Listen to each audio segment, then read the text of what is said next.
can I take your blood pressure? No, you cannot. I couldn't give a monkey's who wants what. Get away. Oh, Get away from me. You've had this done before. I couldn't give a monkey. Come near me and I'll bell you with this stick. Oh, no. I tell you what it is. You better move, I need lady. to plug him in. I'll plug you in. You better move. No, I need to plug this in first. No, Frida.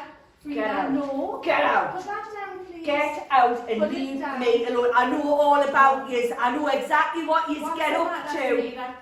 Never mind what's the matter. I know exactly what you do.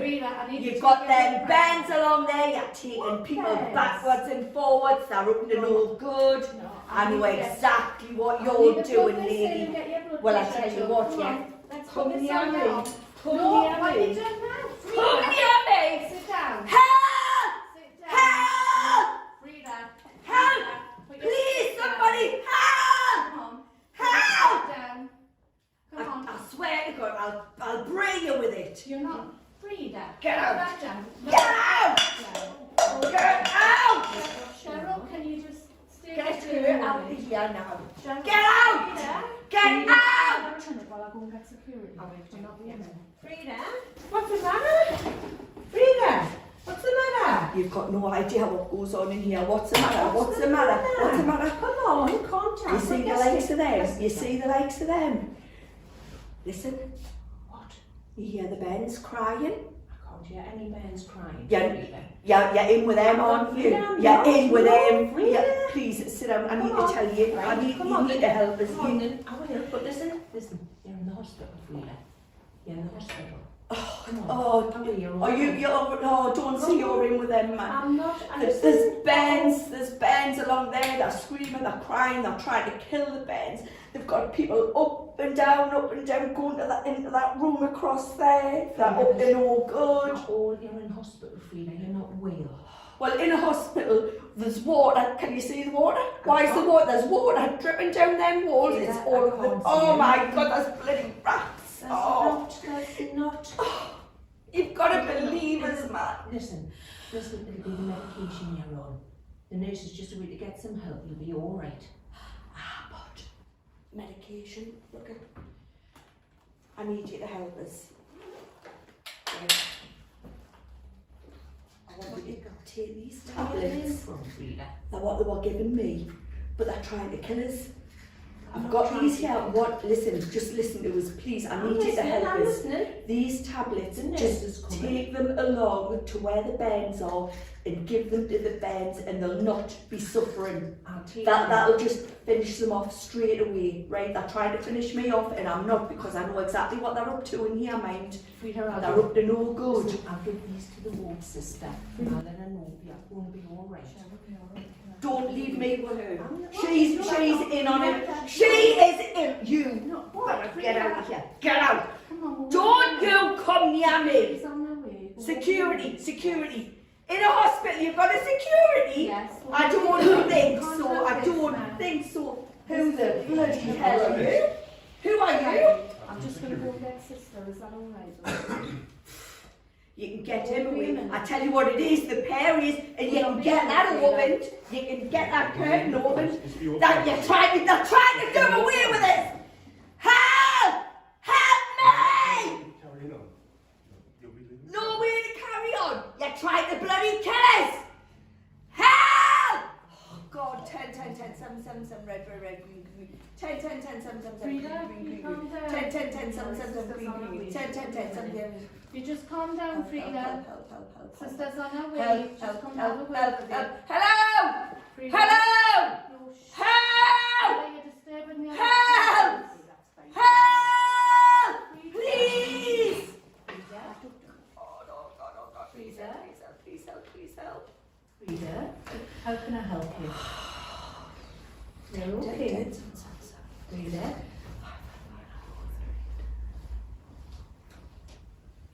You okay, Frida? Oh God. E, will you help us? I will. I'll do my so best frightened. to help you. Okay, don't be frightened. How can I help you, Frida? Where am I? You're in hospital. Are you in? You've been Are you in with these lot? I'm the sister on the ward, Frida, and I'd like to help you if I can. You've been very poorly with an infection, and sometimes that can make your head very muddled and can upset you. I feel very upset. I You feel are very very frightened. upset. Okay, don't be frightened. I'm going to try and help you. How can I help you? I want my family. I Okay. want to go home. Okay, I don't like it here. It's not safe. okay. You'll be safe. How can you promise us that though? They've got bairns down there. I can hear them screaming. I've just given one of the girls me tablets to give to the bairns to finish them off so they're not suffering. Okay. All these ones with the uniforms and that on, they're taking people into that room across there, backwards and forwards, all day, all night. They're up to no good and there's bad things happening in their mind. Okay. And you can see that happening. Uh-huh. Me and the girl next door were rattling the doors last night and they've got locked in. Okay. You don't get that locked in a bloody hospital, man. Sometimes that can be just getting confused with the infection you I'm have. not confused. There's nothing the matter with my memory. Okay. I'll look into that for you, Frida. I'll go and see what's going on and I'll try and help. There's rats crawling all over the place. They were on me bed. There's water coming in at the walls. I just don't know what to make of it all. Okay. I'm very frightened. Well, I'm going to try and help you with that, and I'll have a look to see what's going on and see if we can make things a bit better for you. Would you like me to ring one of your family to come in? Yes, please. Yeah. Will you keep us safe? I'll do my very best to keep you safe. Will you keep them away from us, them ones with the uniforms and that on, because I don't trust them. And if you're their boss, you need to look into what they're doing, mate, because Okay. what they're doing, it's not on, it's not right. Okay. I'll look into that for you, Frida, and I'll Right. do the very best I can to help you. Well, I hope I can put my trust in you, mate, sister. Okay. You can. I'll do my very best. Well, if you can get my family here, Okay. I'll try and work with you, Okay. but please keep us safe. Okay. I'll ring your family. We'll get them in as soon as we can. Thank you very much indeed. Okay. I think I'm just going to have a I feel rest better now. now. Yeah. Okay, that's good. Okay. You have a rest. I'll go and ring your family. Thank you, sister. Yeah. Thanks.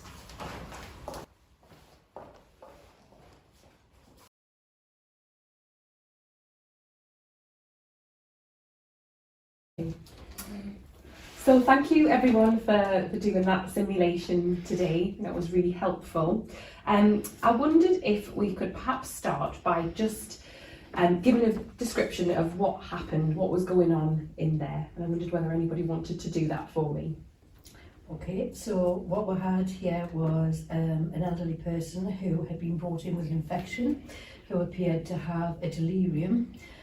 She was quite agitated, she was quite frightened, and she was quite verbally aggressive and attempted to be physically aggressive as well. Okay, thank you. Does anyone have anything they'd like to add to that description of what happened? It's just when I went in, I felt quite frightened at first. I knew I had to get her observations because we were querying, just had a chest infection and things, and I knew she needed her medication, but she was quite agitated and quite aggressive. Okay.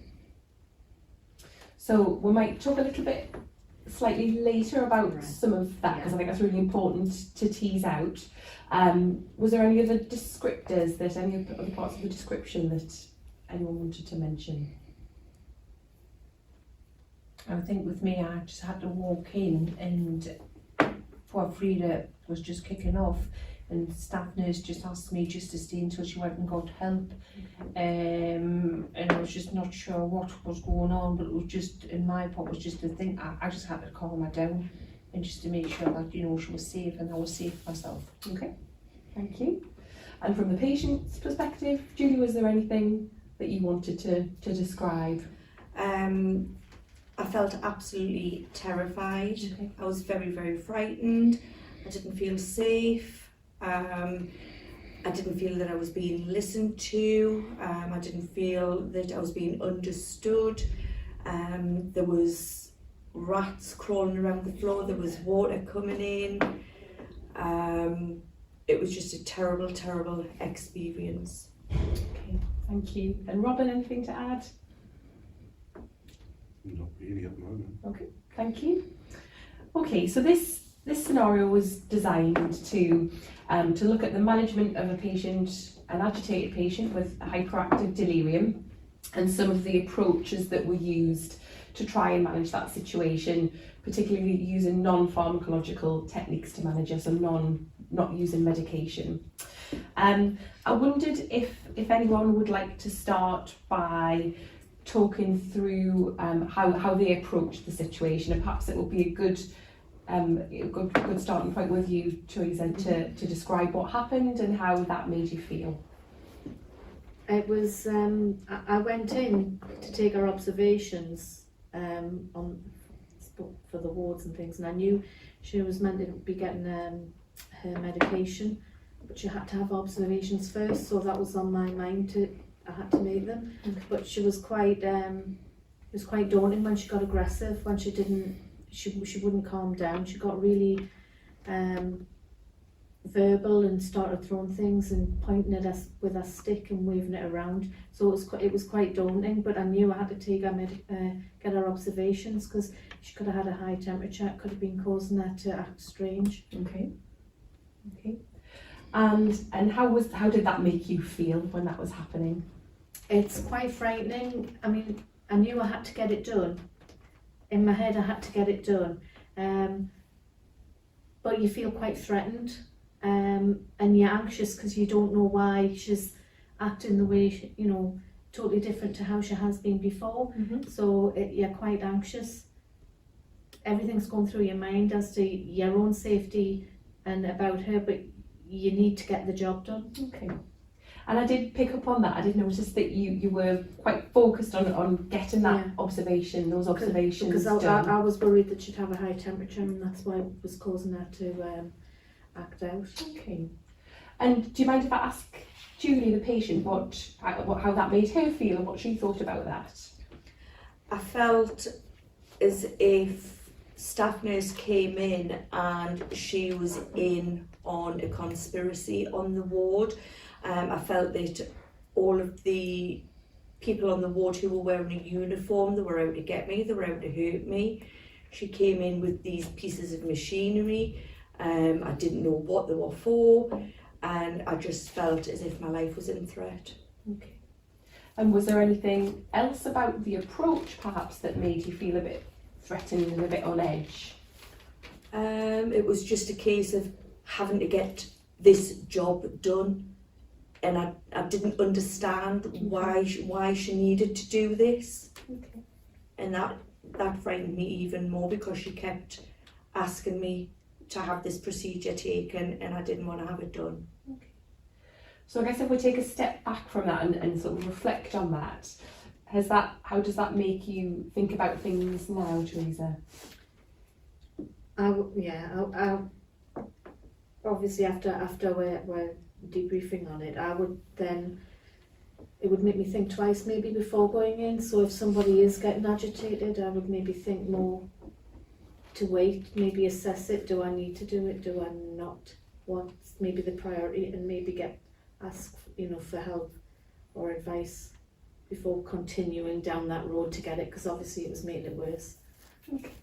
And it was obviously quite clear in your mind that this is something that's an important thing to do. Yes. But it sounds like you've thought that perhaps... But maybe it's not as important as keeping the patient calmer. Yeah. Because maybe that was what was, either I was, or the machine was, or just the whole situation was making it worse. Okay. And was there anything else about the machine that you think that might have escalated things? She might not have understood what it was.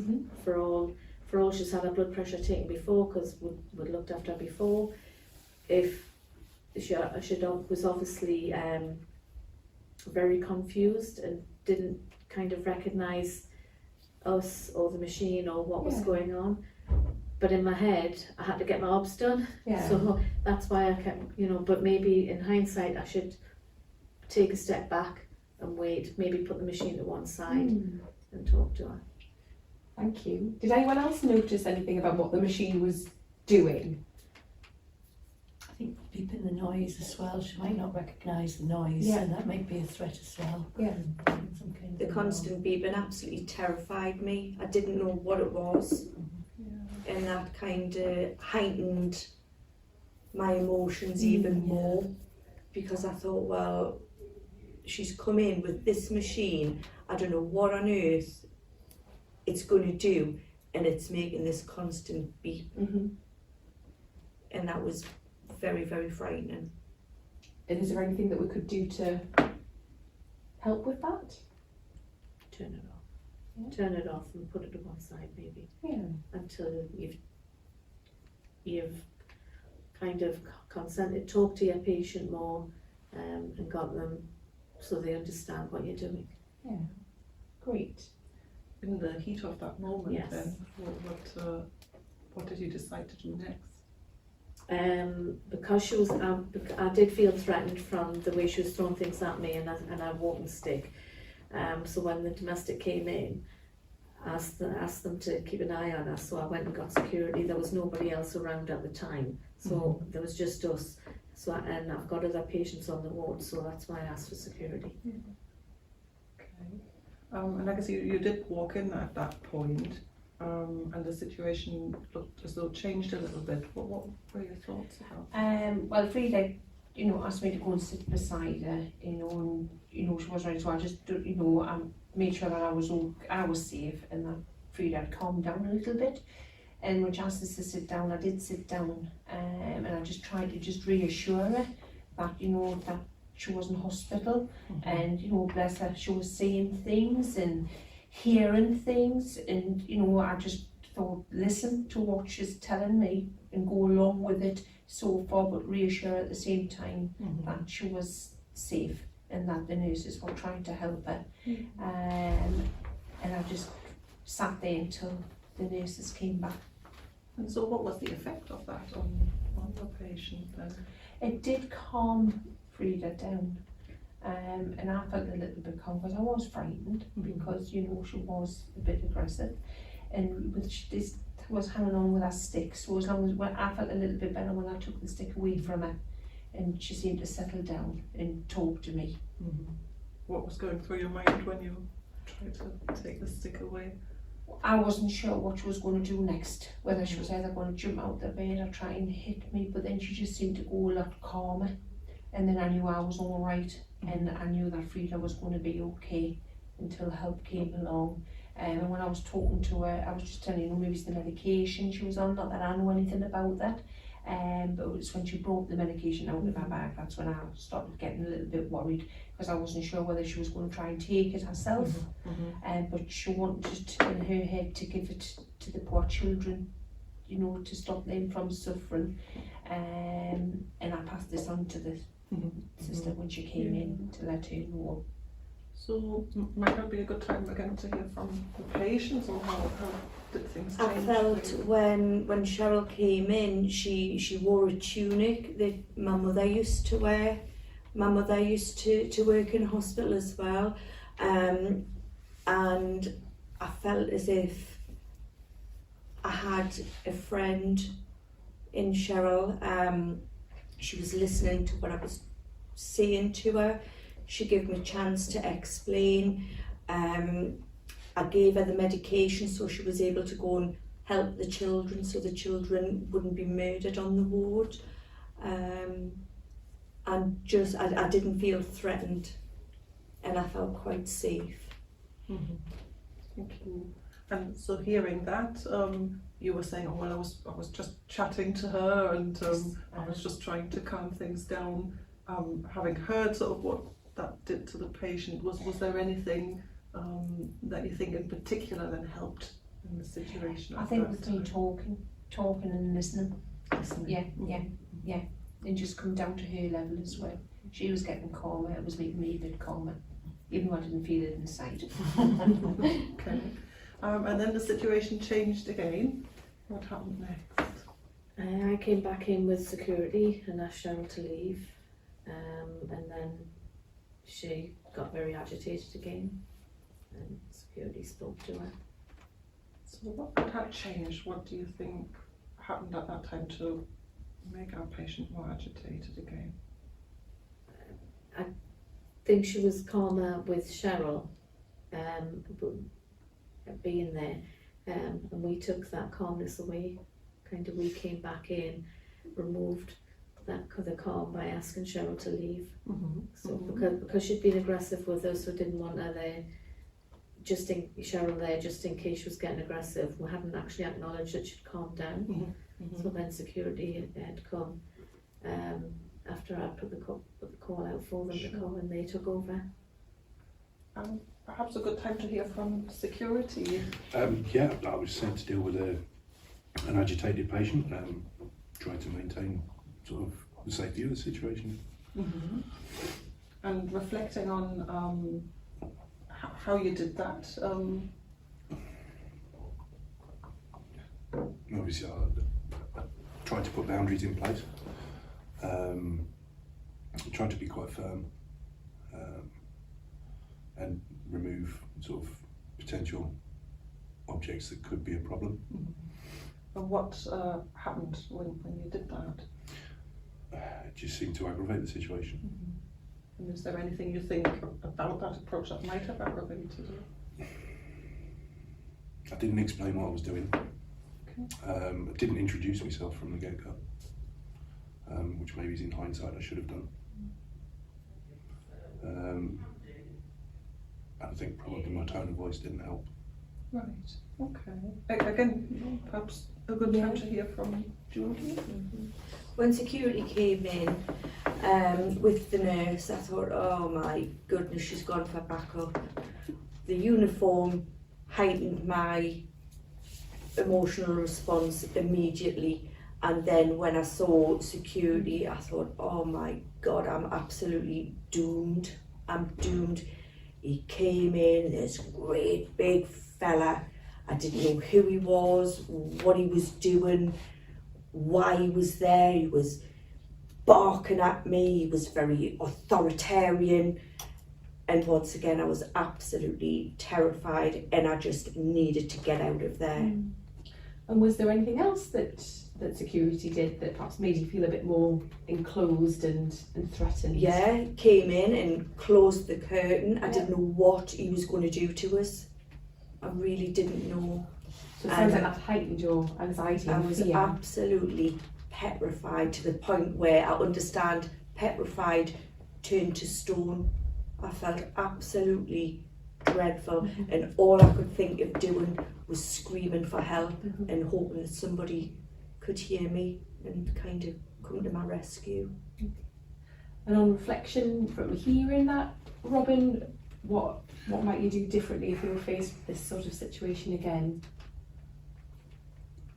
Calm a tone, introduce myself, and explain reasons for doing things. I mean, the reason for closing the curtain was more about the patient's dignity than anything else. I mean, it's not going to serve as a sound barrier, but it's about maintaining that dignity for the patient. And had I explained that, it maybe wouldn't have seemed as intrusive. And there were other patients in the bay as well. Were they on your mind at all when you were doing that? Yeah. Okay. So, what happened next? I then came, because she'd escalated again, I came out and got my sister come, because she was back on board, but it needed, we were agitated, we weren't keeping calm, so we needed help. Yeah, okay.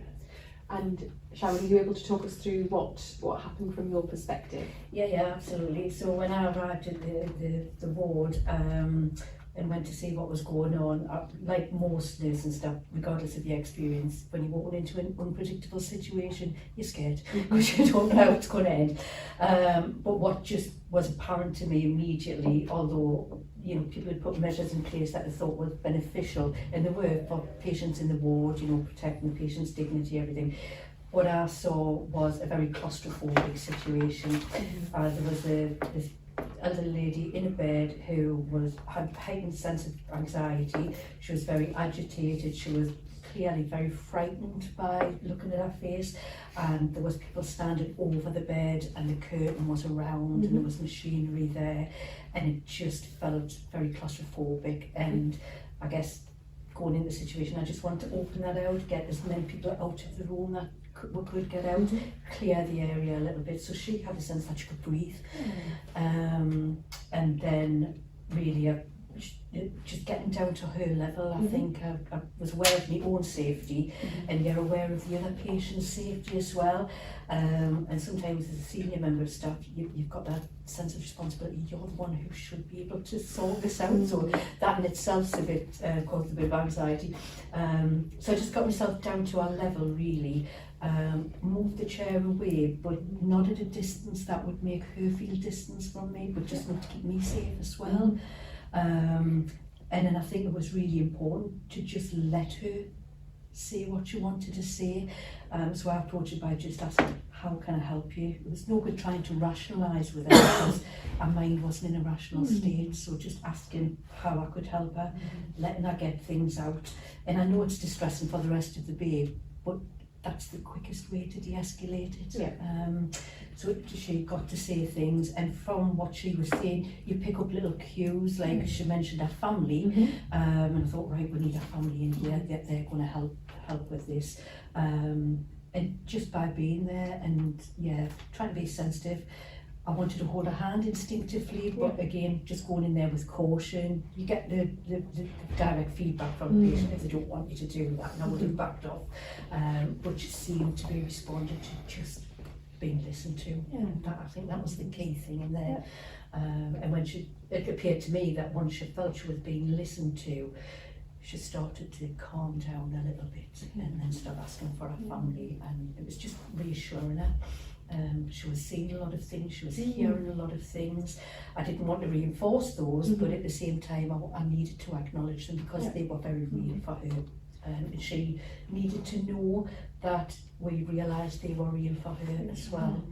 And I did notice that about your approach, and I was going to ask a little bit more detail about some of the things that she was saying to you about children being tortured, about seeing water running.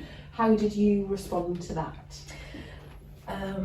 I kind of looked around, kind of acknowledging that she was seeing these things, and I'd like to think that she thought that I was acknowledging that.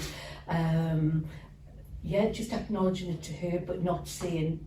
I think the one thing was not to say to her, there's nothing there.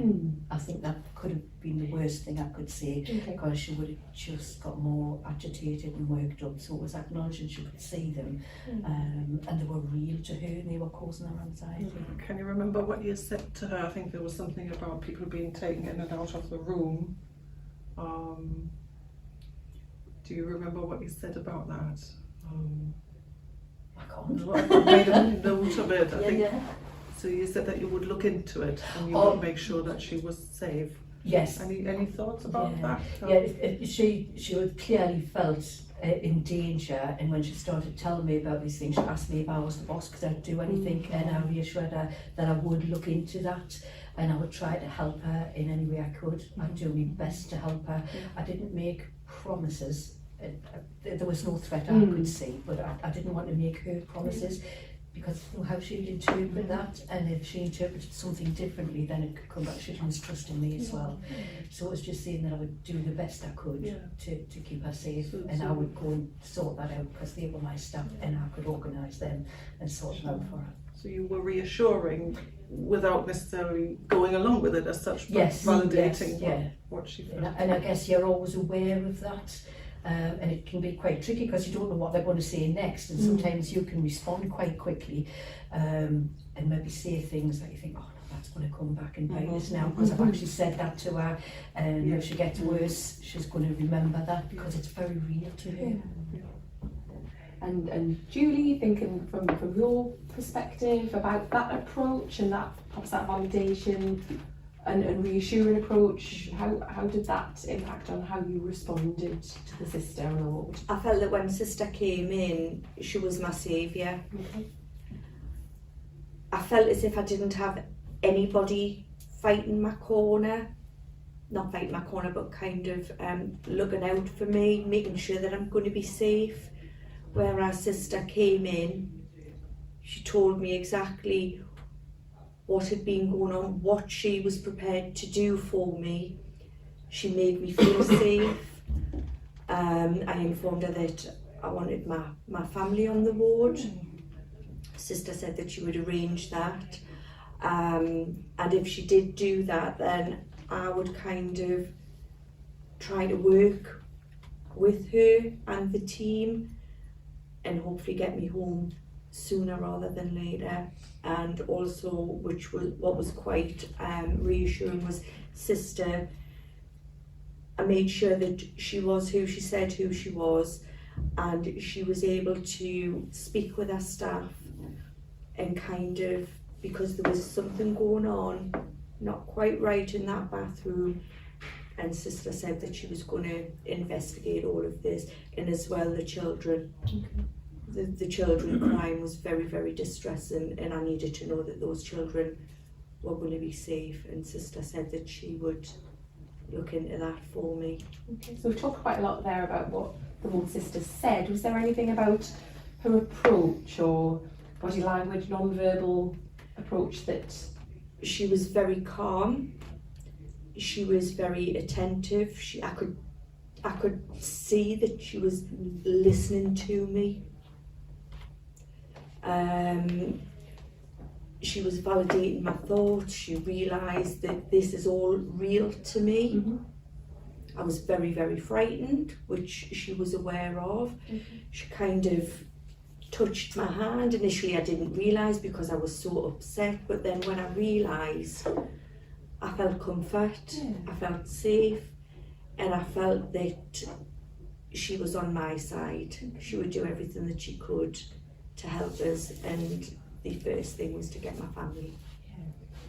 So a couple of points I wanted to draw out there. So initially that contact, so I think depending on the situation and depending on the patient, that can work in different ways. Yes. So I noticed that when perhaps the junior nurse went in, there was a touch on the arm, and there was almost like a startled response to that. However, by the end of the scenario, when Sister went in and gave that contact, you were a bit more reassured, and I just wondered what your thoughts were on that. Well, initially when staff nurse came in, she came in and she had all of these things, and it was beeping and God knows what, there was strings coming off it. She wanted to strap us up to it, that there was something that she needed to do. Well, I didn't trust her at all. So there was no way she was touching me, putting anything on us. No, no way. However, the Sister's approach was... It wasn't task orientated, I didn't feel. She was kind of there for me, not to get a job done or to harm me, which I felt staff nurse was going to do. And Sister was listening to what I had to say. She listened to my concerns. I felt, understood how frightened and upset I was, and I felt safe. I'm interested, because you say I could see that she was listening to me. You said that earlier. So what was it about Sister's body language, perhaps, that showed you that she was listening? It was her eye contact. She was sat on the chair and she was kind of sat forward, so as if I was having a conversation with maybe a friend.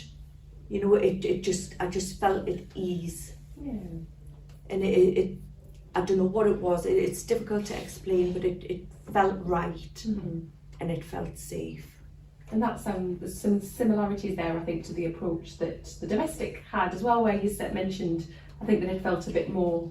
She was natural. lovely. Yes, I could kind of trust. I think I would need to spend a little bit more time with the domestic lady, but I felt safe and as if I was being listened to. I think I kind of trusted her a little bit as well. Okay.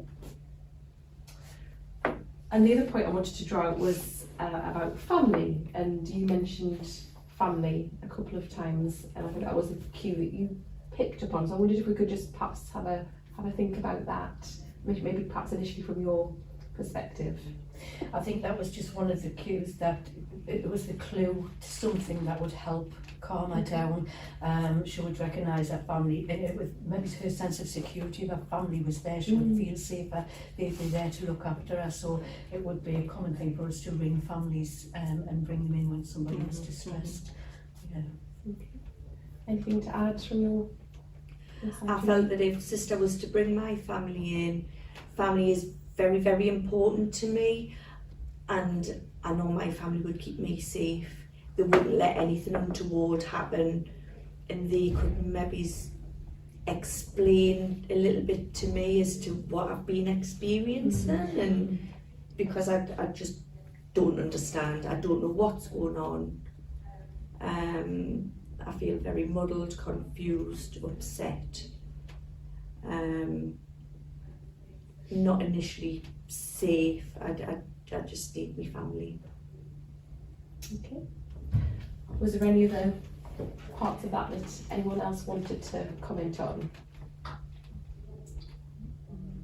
I think in terms of approaching somebody, touching a hand, I was very conscious of that when I went in, not to immediately reach out and touch her hand, because I could have got a very different response. It was like just de-escalating it a little bit and just inching my way in to see if she would be responsive to that, because it could have been very different if I just went in there. Yeah. I think that's been really helpful, useful conversation. And we've looked at a number of ways in which our behaviour, our conversation, how we approach a situation can either escalate it or de-escalated. In this scenario of a patient with a hyperactive delirium, did you pick up any particular learning points then from that? Anything that really stood out for you and that you might do differently in future? I think for me, it's just emphasised the importance of acknowledging what the patient's telling you, because it's very real for them, and getting down to their level rather than your non-verbals can often be the cause of the escalation of the situation. So getting to their level and just actively listening and letting them know that you're listening to them, and that acknowledges what they're saying. Thank you. Yes, and I would say mine would be listening and talking. Yeah. And mine, from the initial onset, I would maybe take a step back. When you see that she's getting agitated, maybe take a step back, turn the machine off, maybe don't even take it in, and actually talk to her. Maybe sit down. I don't necessarily have to do the observations straight away, as that seemed to make her more and more aggressive.